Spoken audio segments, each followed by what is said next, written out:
Most renovation games eventually turn you into the owner of expensive tools, perfect workshops, and beautifully restored properties. Low budget repairs is interested in the opposite side of that fantasy. Here, the objective isn't necessarily to create perfection. It's figuring out how to solve problems when your budget is terrible, your equipment isn't much better, and replacing everything simply isn't an option. So in today's review on RazorFrame, we're taking a closer look at low-budget repairs to see whether cutting corners can actually create a satisfying simulator. Gameplay.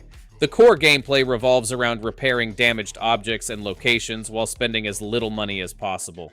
Jobs present different problems that need to be inspected before players decide how to approach them. Sometimes the obvious solution is also the expensive one, forcing you to consider cheaper alternatives. That budget restriction gives otherwise simple repair mechanics an interesting strategic element. You're constantly asking whether something genuinely needs replacing or whether another questionable repair can keep it working. Repair mechanics repairs involve using different tools, removing damaged materials, installing replacements, and restoring objects to a usable condition. The interactions are straightforward, making the game accessible without requiring real-world construction knowledge. The satisfying part comes from seeing something completely broken gradually become functional again. Not every repair needs to look beautiful either, and that slightly improvised feeling gives the game much of its personality: money management.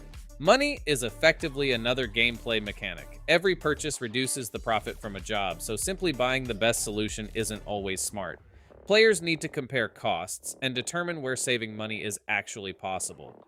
Completing jobs efficiently provides more resources for tools and improvements, creating a progression loop where careful spending eventually makes future work easier. Progression.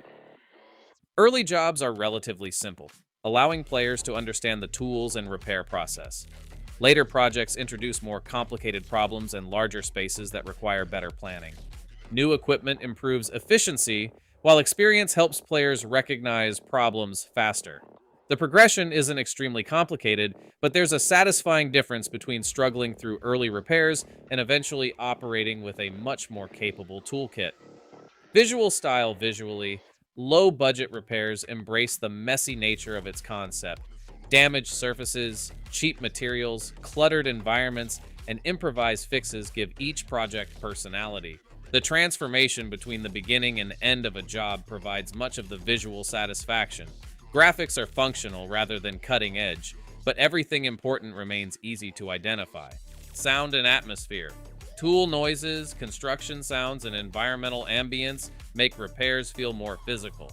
There is something strangely relaxing about working through a project while listening to the repetitive sounds of tools and construction.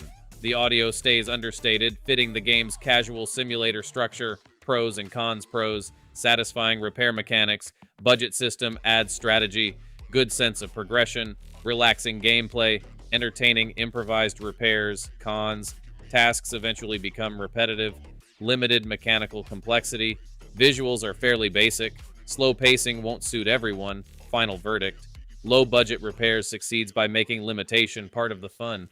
Instead of giving players unlimited resources and perfect equipment, it constantly encourages cheaper solutions and careful spending.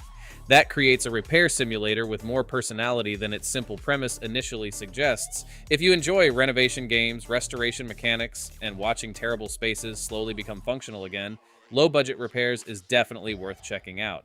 And for more game reviews and new releases, keep following RazorFrame.